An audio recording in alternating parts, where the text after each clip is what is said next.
հատուկ ծառայությունեցը այդ դեպքում Հայաստանի հակահետախուզությունը կարա կանչի այդ վրացուն, ասի արի ես քեզ հարցակնեմ։ Այդ հոդվածի հիման վրա, որ ինքն էլ արել է։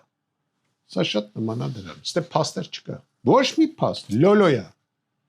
Լոլոյա։ Փաստերը մենք կհրապարակենք, թե ով է Նիկոլ Փաշինյան, ինձ ասում խիչ եք անում։ Ժորժ ջան, ժամանակը չի։ Հավատացեք։ Գախնիկ բացեմ։ Միջև ընտրության օրը բաց այդ ամեն ինչը հրապարակվելու է։ Ու դուք կտենաք երկրի շպիոնը ով է։ Ու հետաքրքիրը նորից եմ ասում, Իրաք կազմակերպված միջոցառումն է։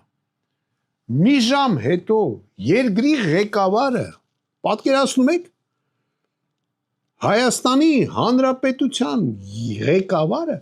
խոսում է մի սայթի մասին, որի մասին Հայաստանի Հանրապետությունում